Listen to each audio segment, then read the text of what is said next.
you all are fine। तो आज हम एक इम्पॉर्टेंट न्यूट्रिशन टॉपिक के बारे में बात करेंगे। क्लासिफिकेशन ऑफ फूड मीन्स भोजन का वर्गीकरण।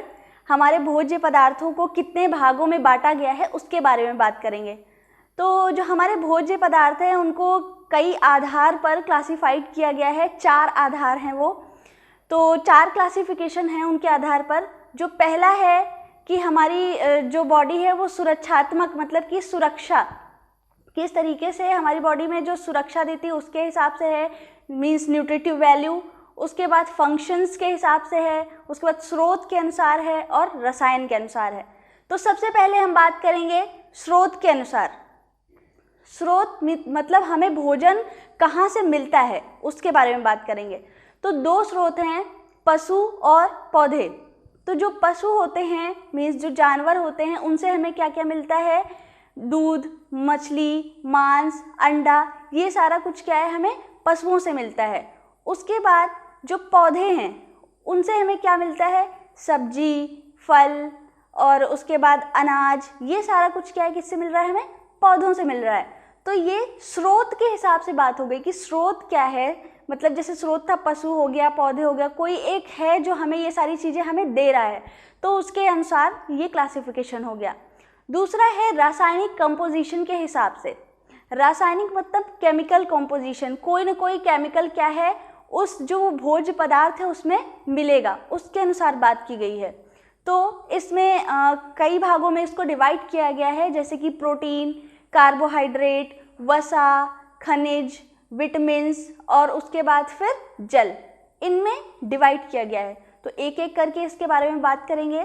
तो पहला है प्रोटीन। प्रोटीन क्या होते हैं, ये हमारी बॉडी में क्या है मरम्मत का कार्य करते हैं। जो टिश्यूज़ और मसल्स होती हैं जब उनकी क्षति होने लगती है तो क्या है बेकार टिश्यूज़ हट जाती हैं और जो प्रोटीन्स होती हैं उनसे नए टिश्यूज़ और नए मसल्स क्या है अच्छे से बिल्डअप होते हैं। तो प्रोटीन ज़रूरी है बॉडी के लिए। और इनका जो इकाई होती है वो एमिनो एसिड्स हैं, मीन्स इनका जो रासायनिक कंपोजिशन होता है वो एमिनो एसिड्स होते हैं। कई एमिनो एसिड्स होते हैं, जो important amino acid, non important amino acids, 2 type के एमिनो एसिड्स होते हैं। तो दोनों ही हमारी बॉडी के लिए इम्पॉर्टेंट होते हैं। कुछ जो है बहुत ज़्यादा अमाउंट में चाहिए होता है, कुछ लो अमाउंट में चाहिए होता है। बट जो एमिनो एसिड्स होते हैं, जो प्रोटीन्स होते हैं, वो बॉडी में जो टिश्यूज़ डैमेज होते हैं उनकी मरम्मत के लिए ज़रूरी होते हैं प्रोटीन। तो प्रोटीन हमें अनाज से मिल जाता है, दाल से मिल जाता है। तो ये सारी चीज़ें क्या है, जो प्रोटीन होता है वो हमारी बॉडी के लिए क्या है 25% हमारी बॉडी में प्रोटीन होता है। उसके बाद फिर बात करते हैं कार्बोहाइड्रेट्स का। जो कार्बोहाइड्रेट्स होते हैं वो हमारी बॉडी को ऊर्जा शक्ति देते हैं, मतलब कार्य करने की शक्ति देते हैं, जिसको एनर्जी बोलते हैं और इसको कैलोरी में मेज़र करते हैं। तो जो कार्बोहाइड्रेट होता है वो हमारी बॉडी के कार्य करने के लिए इम्पॉर्टेंट होता है, टिश्यू और मसल्स के कार्य करने के लिए इम्पॉर्टेंट होता है, क्योंकि क्या है इन्हीं से हमें एनर्जी मिलती है। और जो कार्बोहाइड्रेट होते हैं वो स्टार्च और ग्लूकोज के रूप में हमारी बॉडी में सबसे सिंपल रूप में पाए जाते हैं। जो इनका केमिकल कंपोजिशन होता है वो ग्लूकोज और स्टार्च का होता है, जो सबसे सिंपल हमारी बॉडी में पाया जाता है। ये कार्बोहाइड्रेट और जो ग्लूकोज हैं जो स्टार्च के रूप में मिलते हैं, ये हमें फलों से मिल जाते हैं और मीठा कुछ अगर हम खाते हैं तो उससे भी हमें मिलता है। तो ये कार्बोहाइड्रेट्स हो गया। उसके बाद में फिर हम बात करेंगे वसा। वसा तेलीय पदार्थ होते हैं। तो जो वसा होता है वो भी हमारी बॉडी के लिए इम्पोर्टेंट होता है, क्योंकि कुछ विटामिन्स होते हैं जैसे विटामिन ए, डी, ई के, ये विटामिन्स वसा में ही घुलनशील होते हैं। मतलब अगर हमारी बॉडी में वसा प्रेजेंट है, फैट प्रेजेंट है, तभी ये विटामिन हमारी बॉडी में घुल के और फिर आगे वर्क करेंगे। तो उसके बाद फिर जो ये वसा है, अगर इसको हम ज़्यादा अमाउंट में लेते हैं, मीन्स एक अनलिमिटेड अमाउंट में लेते हैं, बाहर का फूड ज़्यादा खाते हैं उसमें क्योंकि बहुत ज़्यादा फैट होता है, अगर वो हम लेते हैं तो ये ओबेसिटी कॉज करता है, मीन्स हमारी बॉडी में क्या है मोटापा कॉज करेगा। तो जो वसा है एक लिमिटेड अमाउंट में हमको लेना चाहिए, जितना कि हमारे जो विटामिन्स है उनको घुलने के लिए इम्पॉर्टेंट होता है। वसा भी कई तरीके से जो है क्लासिफाइड है, हाई डेंसिटी, लो डेंसिटी। तो ये अपने अपने जितना वसा मतलब ओबेसिटी कॉज करने के हिसाब से इनको डिवाइड किया गया है। वसा के बाद फिर अब एक और भी मोस्ट इम्पॉर्टेंट है जो कि खनिज पदार्थ है, मीन्स मिनरल्स। तो जो खनिज पदार्थ होते हैं वो 50 से ज़्यादा तत्व हमारी बॉडी में पाए जाते हैं और ये इम्पॉर्टेंट होते हैं हमारी बॉडी को सुरक्षा देने के लिए।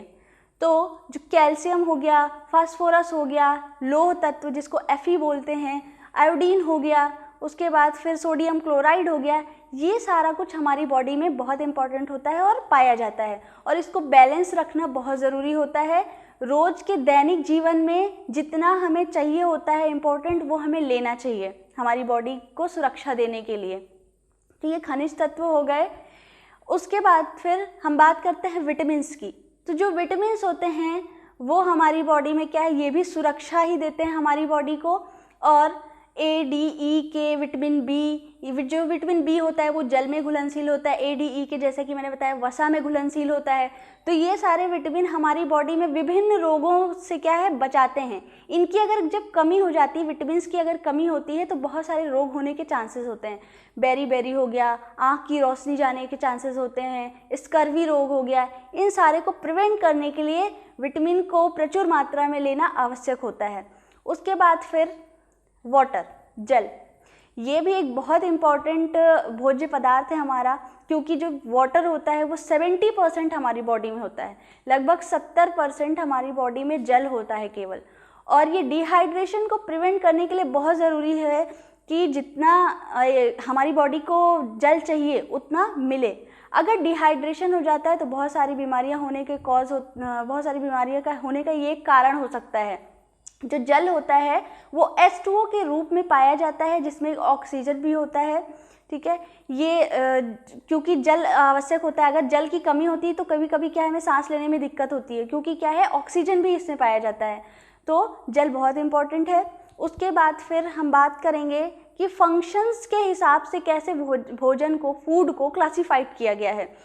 तो फंक्शन के हिसाब से 3 तरीके से भोजन को क्लासिफाइड किया गया है। जो पहला है ऊर्जात्मक, मतलब ऊर्जा देना, ऊर्जा, कुछ भोज्य पदार्थ होते हैं जो ऊर्जा देते हैं। दूसरा है जो अभी ऊर्जा के बारे में बात हुई। दूसरा है सुरक्षात्मक, सुरक्षा कैसे हमारी बॉडी को मिलती है। उसके बाद फिर तीसरा है हमारी बॉडी की मरम्मत करने वाले। तो अब एक एक करके बात करेंगे इन तीनों के बारे में। तो जो मरम्मत करने वाले होते हैं हमारी बॉडी को, जो टिश्यूज़ को और मसल्स के जो डिस्ट्रक्शन हो चुकी है उनको फिर से बनाने वाले होते हैं, वो है प्रोटीन। तो प्रोटीन अगर हम सही मात्रा में लेते हैं तो हमारी बॉडी में जो भी घाव हैं या फिर जो हमारे टिश्यूज़ डिस्ट्रक्शन हो रहे हैं वो अच्छे से क्या है, मरम्मत होंगे। दूसरा है सुरक्षात्मक, सुरक्षा देने वाले, जैसे कि मैंने पहले भी बताया है, खनिज तत्व होते हैं, विटामिन्स होते हैं और वाटर होता है। ये हमारी बॉडी को सुरक्षा देते हैं। ऊर्जात्मक, ऊर्जात्मक में कार्बोहाइड्रेट्स आते हैं। जो कार्बोहाइड्रेट्स होते हैं वो हमारी बॉडी को क्या है, ऊर्जा शक्ति देते हैं, कार्य करने की शक्ति देते हैं, कैलोरीज। तो ये हो गया कार्य पद्धति के हिसाब से कैसे हमारा भोजन क्लासिफाइड है। उसके बाद फिर कार्य पद्धति के हिसाब से हो गया। उसके बाद आप फिर न्यूट्रिटिव वैल्यू, न्यूट्रिटिव वैल्यू मतलब कि पोषण के हिसाब से, पोषण के हिसाब से कैसे डिवाइड किया गया है, जैसे कि अनाज और बाजरा हो गया, खनिज पदार्थ हो गए, सब्जियां हो गई, फल हो गया, दूध और डेयरी प्रोडक्ट्स हो गए, जल हो गया। ये सब अपने अपने हिसाब से इनकी अलग अलग न्यूट्रिटिव वैल्यू है। ये अलग अलग टाइप का न्यूट्रिशन हमारी बॉडी को देते हैं। ये सारे मिलकर ही हमारी बॉडी को होल न्यूट्रिशन देते हैं। तो सबसे पहले बात करेंगे अनाज और बाजरा की। जो अनाज और बाजरा होते हैं इनसे क्या है, हमें प्रोटीन्स मिलती हैं, कार्बोहाइड्रेट और कुछ मात्रा में क्या है, वसा मिल जाती है। वसा के लिए बल्कि अलग से न्यूट्रिटिव वैल्यू के लिए हमें जो बीज होते हैं या तेलीय पदार्थ होते हैं उनको यूज़ करना होता है हमें न्यूट्रिशन को कंप्लीट करने के लिए, बट कुछ मात्रा में हमें मिल जाती हैं इसमें से, अनाज और बाजरा से। उसके बाद फिर दालें, जो दाल होते हैं लेग्यूम्स, इनसे क्या है, हमें प्रोटीन मिलती है बहुत ज़्यादा, 20 to 25% प्रोटीन मिल जाती है। दिन भर में हम जितनी दाल खाते हैं उससे हमें 20 to 25% प्रोटीन मिलनी चाहिए। बल्कि जो अनाज और बाजरा है उसमें 6 से 12% तक की प्रोटीन मिल जाती है। और जो अभी हम लोग बात दाल की कर रहे हैं तो दाल से प्रोटीन हमें 20 to 25% मिलती है। और डिफरेंट टाइप की दाल क्या है अलग अलग जगह पे यूज़ की जाती है। जैसे अरहर दाल हो गया, तूर दाल हो गया, उसी को बोलते हैं। उसके बाद उड़द दाल हो गया, मसूर दाल, ये सारी दालें क्या है हमें प्रोटीन देती हैं। उसके बाद सब्जी और फल, जो सब्जी और फल होते हैं वो कार्बोहाइड्रेट्स और मिनरल्स और विटामिन्स जो हमें हमारी बॉडी को सुरक्षा देते हैं, मिनरल्स और विटामिन उनको प्रदान करती है। उसके बाद कार्बोहाइड्रेट्स भी देती है हमें। तो ये जो कार्बोहाइड्रेट्स, विटामिन, मिनरल्स हैं ये हमारी बॉडी के लिए इम्पोर्टेंट होते हैं। तो सब्जी, फल, जैसे कुछ हरी सब्जियां होती हैं, ये हरी सब्जियां हमें क्या है लोह तत्व देती हैं। जैसे स्पिनच हो गया, तो ये हमारी बॉडी में क्या है आयरन की कमी को पूरा करता है। उसके बाद फिर फल और सब्जियों के अलावा भी दूध है और दूध से बने हुए डेयरी प्रोडक्ट्स हैं। तो ये जो होते हैं वो हमारी बॉडी को क्या देते हैं, कैल्शियम देते हैं और वसा देते हैं, शर्करा मीन्स शुगर, स्टार्च, ये सारी चीज़ें हमारी बॉडी को क्या है ये देते हैं, जिससे हमारी बॉडी क्या है पूरी तरीके से क्या है सुरक्षात्मक मीन्स सुरक्षा मिलती है उनको एक तरीके की, कि जो टिश्यू रिपेयरिंग हो रहा है, मसल्स रिपेयरिंग हो रहा है, ये सारा कुछ क्या है एक न्यूट्रिशन मिल रहा है प्रॉपर तरीके से, इसलिए बॉडी क्या है ग्रो कर रही है। तो ये हो गया न्यूट्रिटिव वैल्यू, जो हमें किससे मिल रहा था, अनाज से मिला, बाजरा से मिला, दाल से, सब्जी, फल, मीठी चीज़ कुछ हमने खा ली उससे, दूध से मिला, शर्करा और विटामिन्स और मिनरल्स मिल रहे हैं, जल होता है, ये सारी चीज़ें क्या है मिल करके होल न्यूट्रिशन देते हैं हमारी बॉडी को।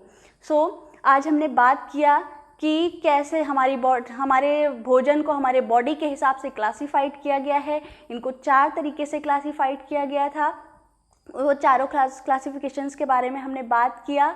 उसके बाद ये कैसे हमारी बॉडी को सुरक्षा देते हैं, कैसे ऊर्जा देते हैं, किस चीज़ से क्या मिलता है, उसके बारे में हमने बात किया। Hope you all understand. Thank you for watching the video. Bye for the next video.